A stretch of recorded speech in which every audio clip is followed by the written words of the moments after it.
session for in the summer, and your work with Pretty Deadly Self-Defense has actually taught me that self-defense doesn't have to necessarily be violent and doesn't necessarily have to be something that you've completely mastered, but it can be something that manifests in your everyday behavior as well.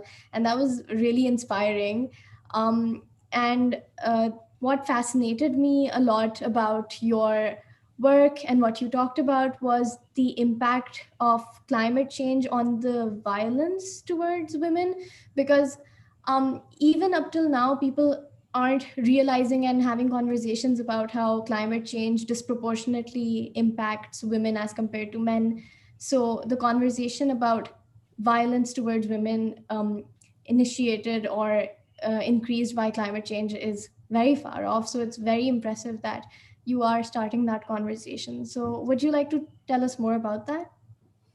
Sure. I have to say, though, I haven't started the conversation, but thank you for your enthusiasm. It's a field that's been studied for maybe about 20 years, with a focus on the impact of climate change on violence against women. But it's a difficult field, I think, to really dig into and get information and data on, because women are often very reluctant to speak about the violence that we experience. So it can be hard to measure some of these things.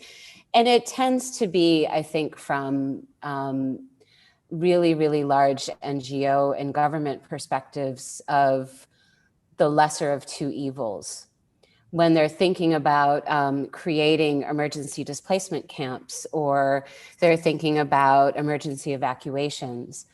They're thinking about getting people sheltered, getting people fed, making sure that there's running water.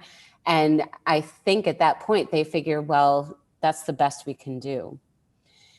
A lot of the focus that I've been working on is how can we actually do better, instead of just that's the best, because climate change does disproportionately affect women, all the way down the line, from very large climate events to just the stress of climate change, especially in regions where people are really suffering directly in the moment.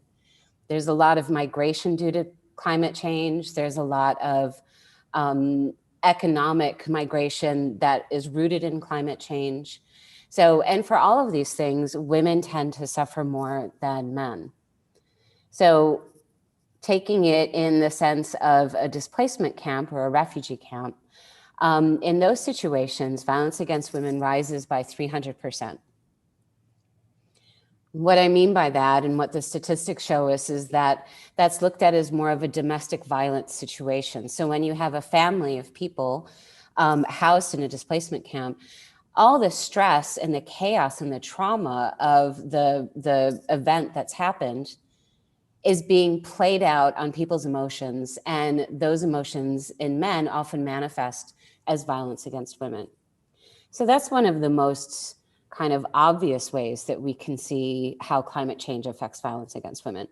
But as I've been doing research over the last years, when I've really been focusing on this, some of the research is really fascinating and really surprising and really tragic, because some things are so simple, in the sense of, in the 2004, this is the one that kind of really shocked me. In the 2014 tsunami in Sri Lanka, more women and girls died simply because they didn't know how to swim or climb a tree.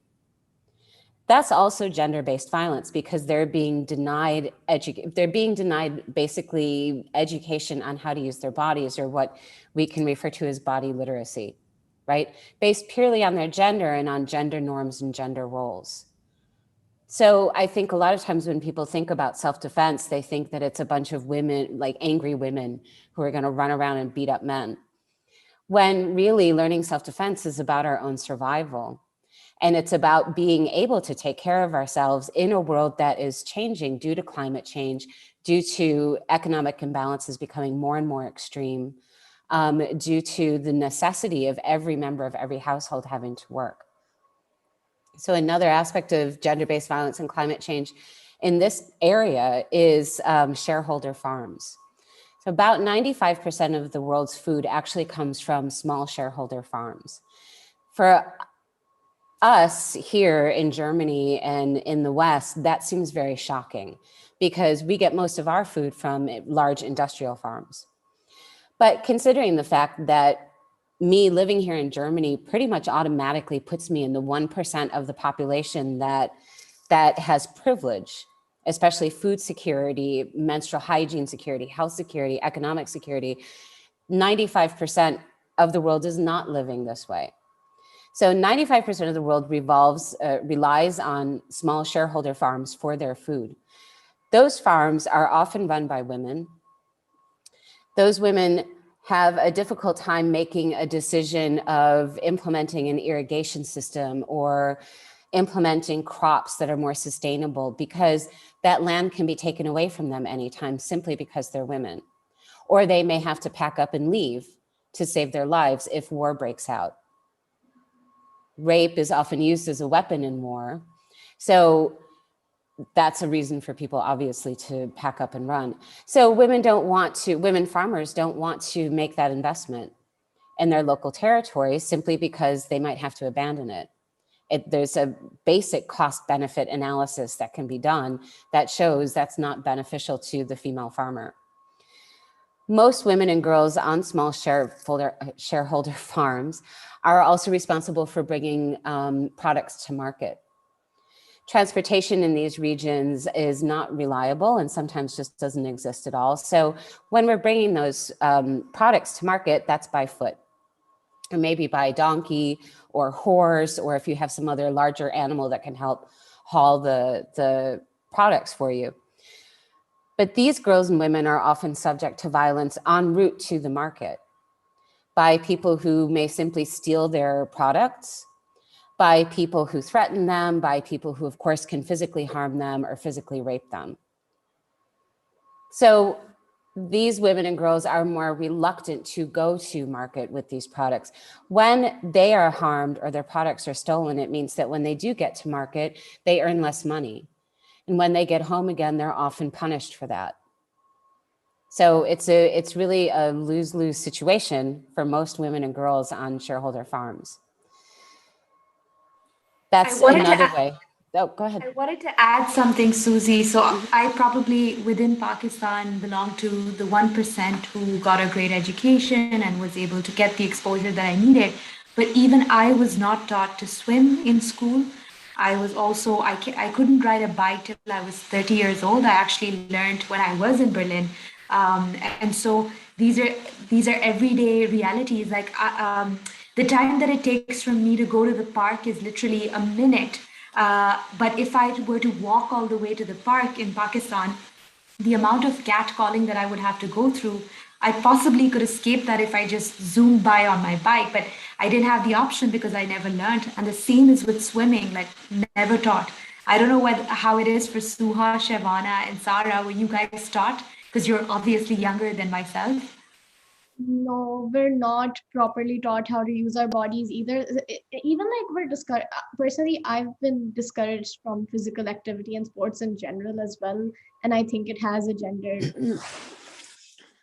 Sabah, you've seen me swim. You know how bad I am at it.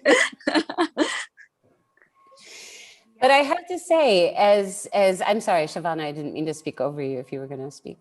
No, it's okay, Susie. Continue, please. Thanks.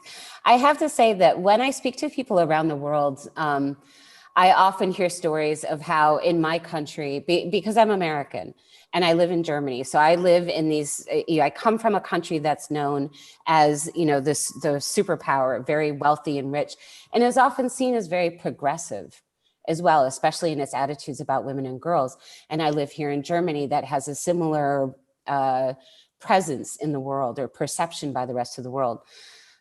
But the truth is that I experienced these things growing up too. I did learn how to swim simply because my mom was like just a very excited swimmer. So she made sure that because she wanted to go sailing with us. So we had to learn how to swim. But apart from that, I also was very discouraged to learn how to use my body.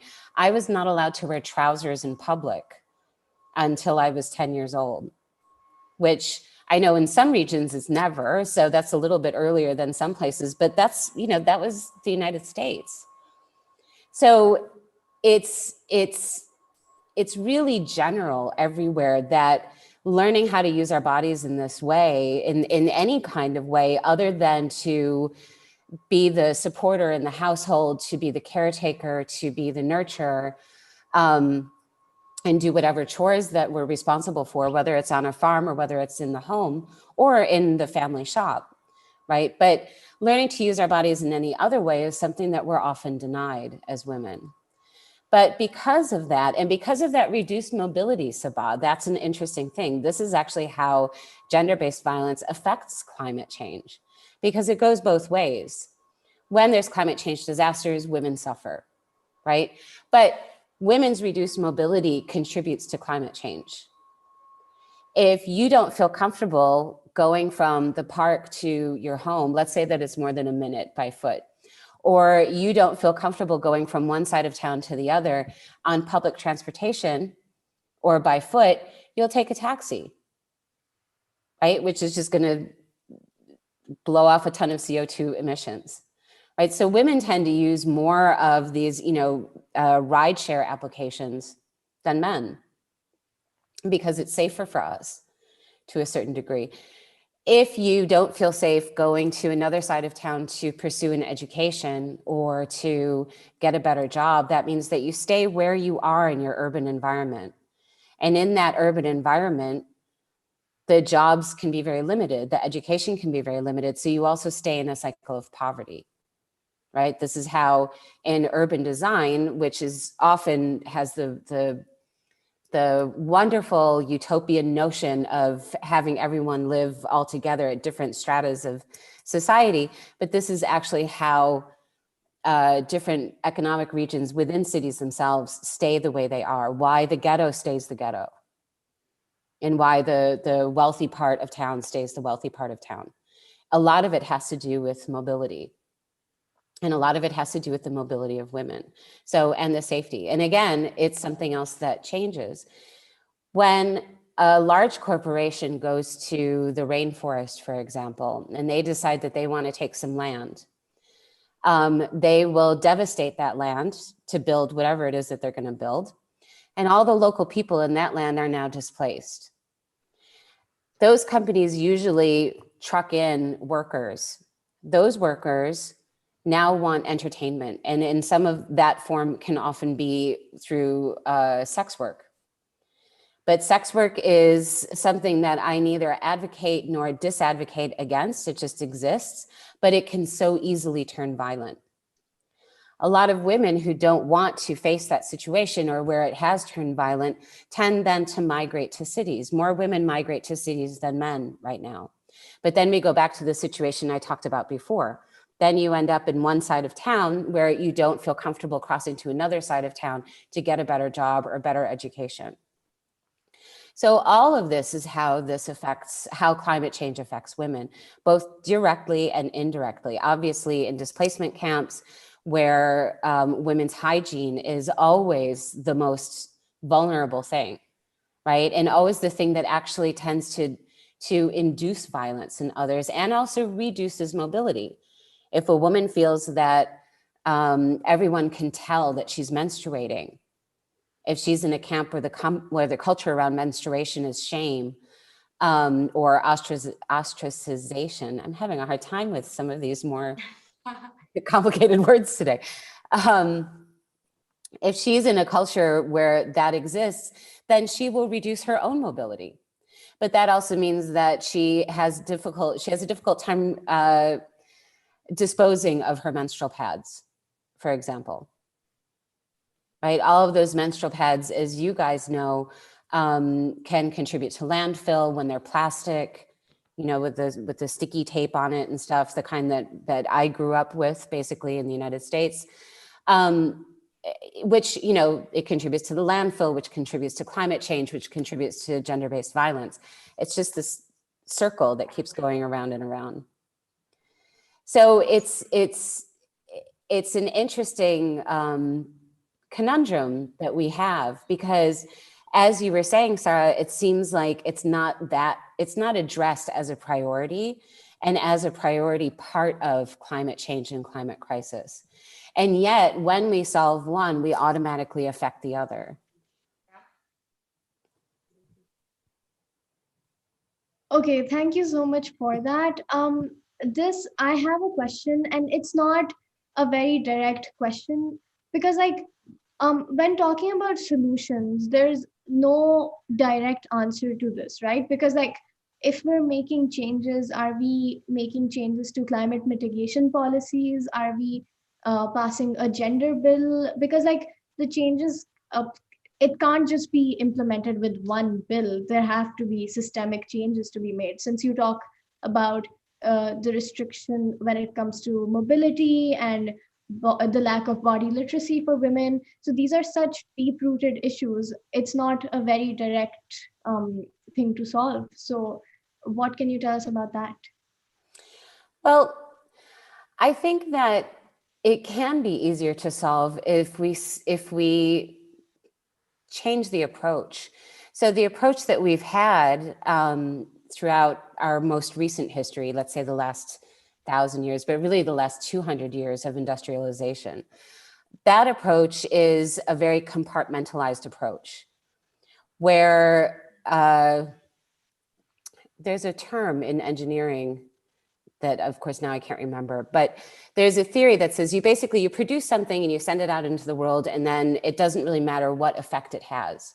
You just keep producing it and people keep buying it or people keep using it, and that's it. So that's I think it's called an open loop. A closed loop is understanding that whatever you put out into the world actually does have an effect. You also want to collect the data of that effect and feed it back into whatever it is that you're creating and adjust that thing that you're creating so that it adapts to the world around you and doesn't enhances, damages, whatever your goals are, but that there is a feedback, right? And that is being used. So I think when we're thinking about climate change and we're thinking about gender-based violence, when we're keeping them in these different silos, it makes it more difficult, right? So if we think like, well, we have to pass a gender policy on one hand, and then we have to pass a climate change policy on the other hand, and somehow these two things don't work together. But I feel that that is a disingenuous way to approach it because they are very interconnected. I know right now there's a movement with younger climate change activists who are also working with indigenous populations. So to combine both science as well as indigenous knowledge, as well as gender-based viewpoints on indigenous knowledge and how the world is being used to help mitigate climate change. And I think that this more networked and supportive approach is the best way forward for us. To continue to kind of just slap solutions onto things without relating it to anything else kind of doesn't make sense. But it's a very capitalist approach and it's a very patriarchal approach. For sure. Okay, thank you for that. So you talked about how it's a capitalist approach. Do you think, I mean, for sure, capitalism comes into play for this whole situation with climate change and gender-based violence, right? Because capitalism is like a lot of the carbon emissions are attributed to the rise in capitalism, and then also the exploitation of women and the oppression of women is also attributed with capitalism. How do we coexist in a system like this while still working for issues like climate change and the patriarchy and misogyny? If I could answer that in an easy sentence. Not an easy question to answer. I think I would be like queen of the universe, but yeah, it's not an easy question to answer. And like, it's not. as a young student who's goes to college and pays a lot of money to college, I struggle when I'm studying political science. I'm just like, but I'm in the system that's causing a lot of these problems, and it's really hard to go against the system, especially for me, considering all of my identities combined. I think there's two different ways to look at it. One is to understand that while so many of us are within the system, there's many more of us that are not in the system. So going back to that 95%, which is, let's say, more 98 or 99% of the people on the planet who are living at a poverty or below poverty level are not actually in the system. The system really only exists for us. So when we're able to recognize that, it makes it a little easier for us to start thinking outside of the system. I think one of the things that's important is to shift our values. A lot of patriarchy and a lot of capitalism, and the way those two things go hand in hand, are based on the value of power.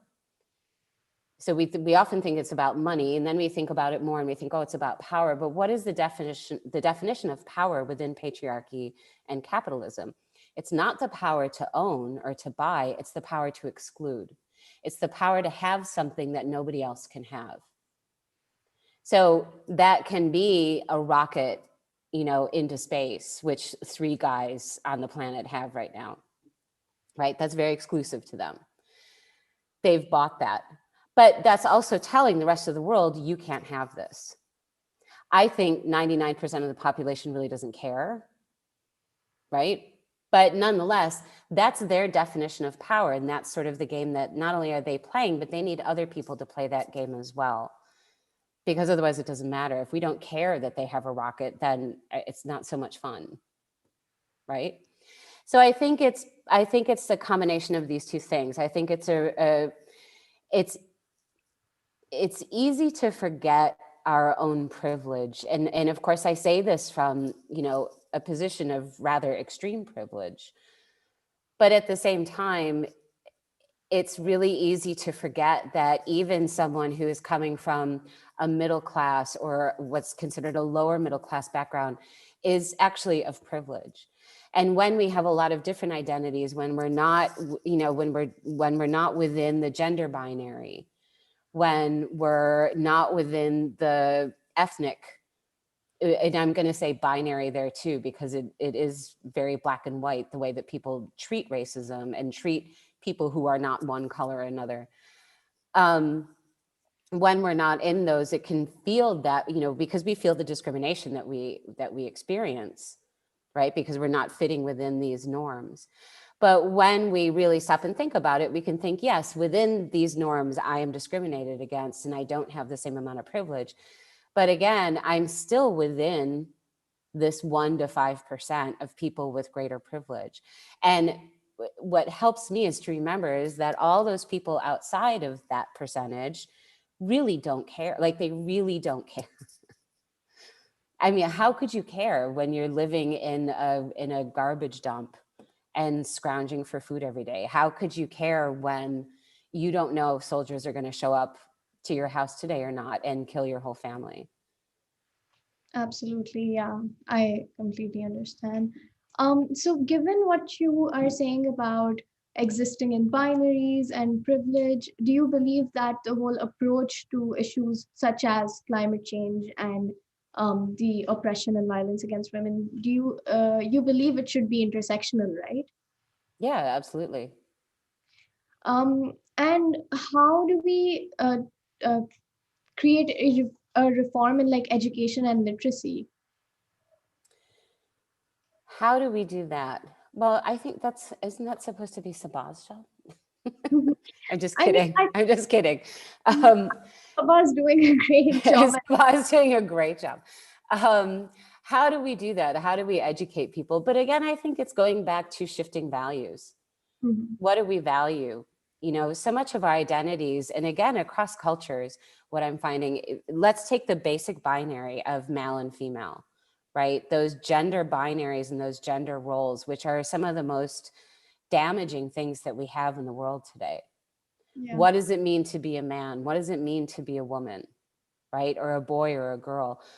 I think re-educating on that level, what does it mean? Does it mean to be someone who is invested in your community? Does it mean someone who takes responsibility, not only for your own actions, but takes responsible stewardship for the world around you? Is that what that means? As opposed to, does it mean just strutting around and doing stuff. So it's showing off how great you are, buying a rocket to the moon. I think I think those educations come partly through example. Mm-hmm. And by example, I mean exempling or being the exemplary person of what you are celebrating, right? So if I'm in a group of people who normally celebrate things like football and nice cars, describing Germans, and I'm getting really excited about, wow, look at how many people were helped by this program.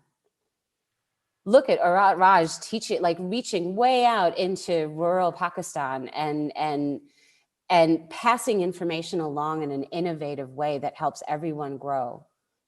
If I get really excited about that in my local community, I'm guaranteed to at least get one other person to start thinking about their values and shifting them. I'm very much about one by one, even though we want to reach as many people as possible. But I do think that change happens one by one. Thank you for that. I have one more question.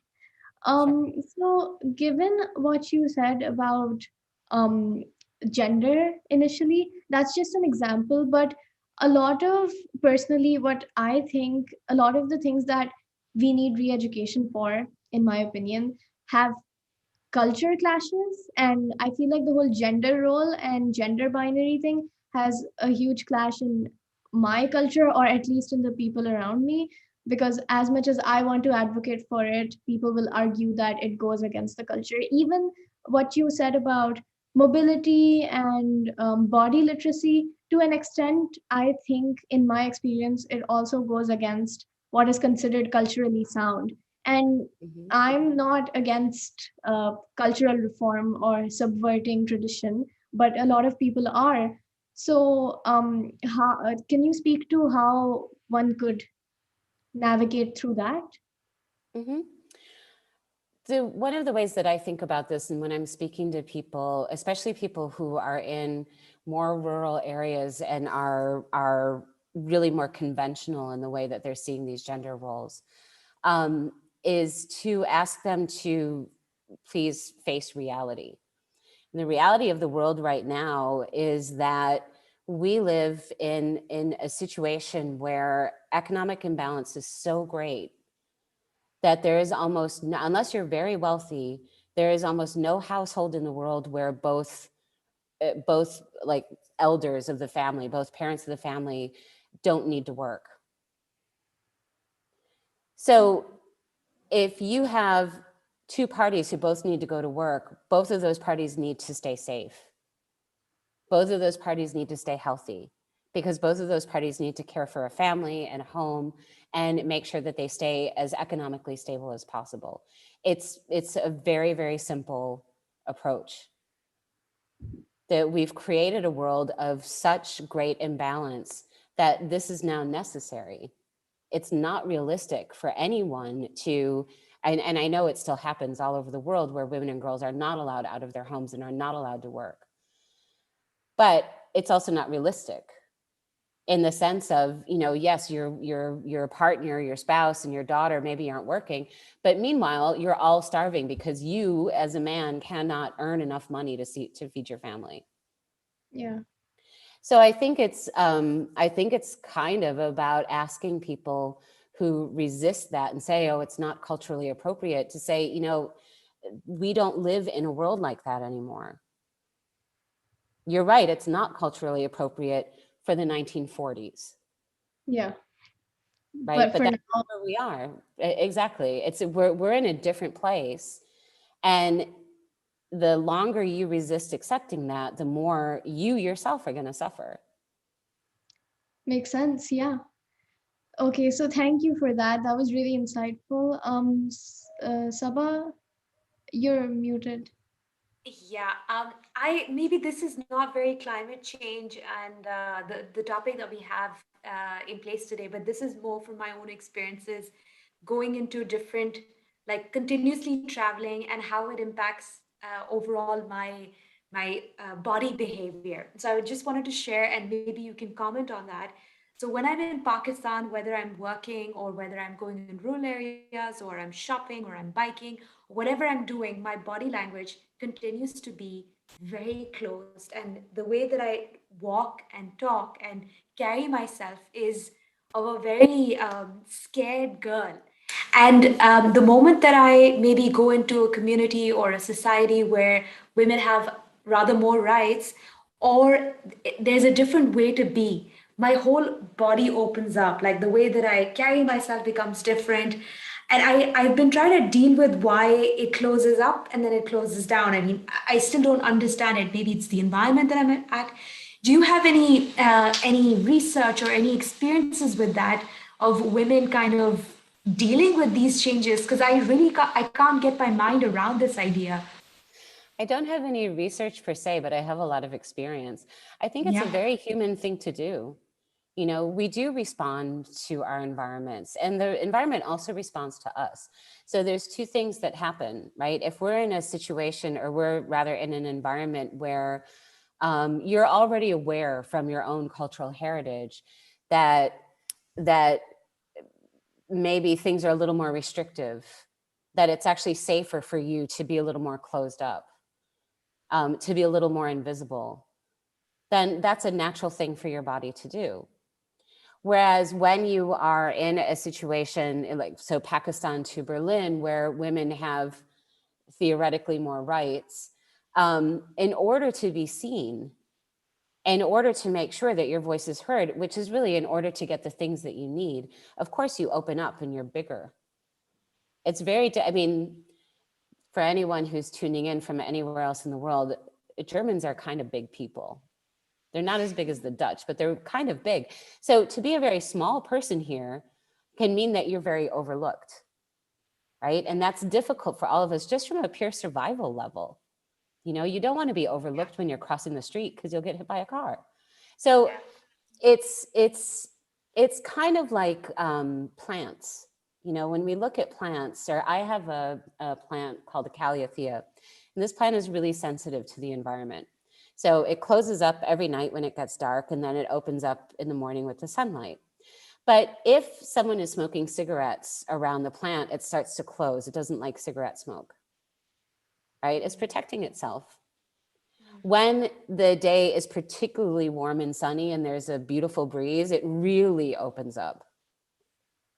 And pretty much every living thing on the planet behaves the same way, including us.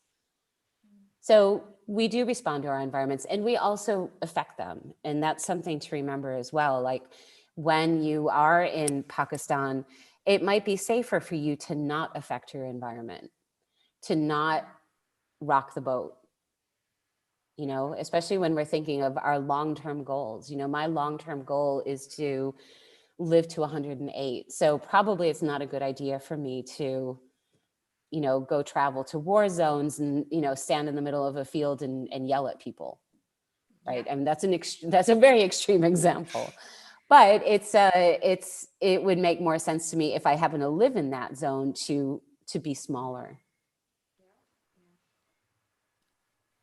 Yeah, that really answers. And I just didn't know that it happens so unintentionally, that you just do it and then you find yourself looking at yourself and you're completely a different person. You come back and you're a completely different person. So I'm finding it very fascinating for my own self. I'm gonna leave it to Shevana or Suha if they have any questions, maybe in the domain of climate change and violence against women, or maybe a little bit outside if you want to explore Susie's knowledge. Well, Susie, first of all, thank you so much. I don't want to like open up, but even in Pakistan, it's definitely considered insecure to walk on the road, and specifically for women, and that's why we prefer, like as you said, we mostly prefer cars and bikes usually. So, do you think it's going to be changed, or do you think this is because of the culture or because of the environment? Are you pessimistic or optimistic about the future? I actually am optimistic about the future. I think that younger generations, from all genders are much more aware of the long-term impacts of violence against any one group, whether it's violence against women or violence against the LGBTQI community or racism, et cetera. So I feel that there is a lot of hope that things will start to shift.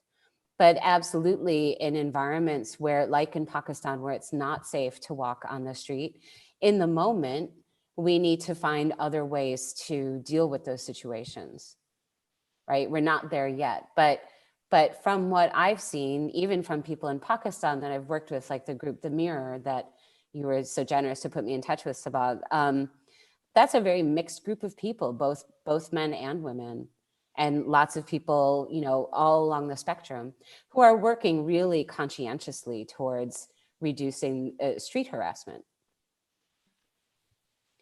But it's a trickle-down effect. I would say one of the best ways to gauge change is look at television commercials. Whatever's happening on your television commercials is usually a good indicator that things are starting to shift. I don't know in which direction because I don't see your television commercials, but it's good, some bad, like both ways. Right. It's going. Yeah.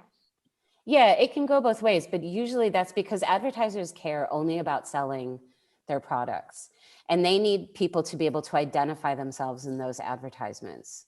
So if the advertisers want to start selling products to everybody, then everybody's going to be represented in those ads. And that's great because that advertising is a really powerful propaganda tool. And that gets into our subconscious, and all of a sudden it's like, yes, of course, it's totally normal for everyone of every race and every gender to enjoy this brand of chewing gum. I'm going to interject, and I have a really good example for this.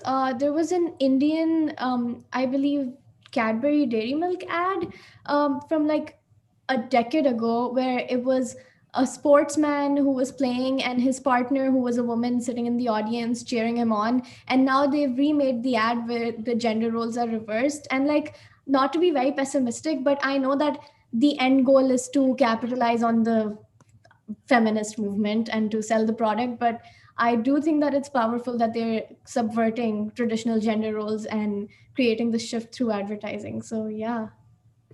Oftentimes that comes with there's one advertiser or two advertisers who are really capitalizing on a movement, but then it starts to become very normalized. So we saw the same thing in the United States. There was a huge controversy over this Pepsi advertisement a few years ago.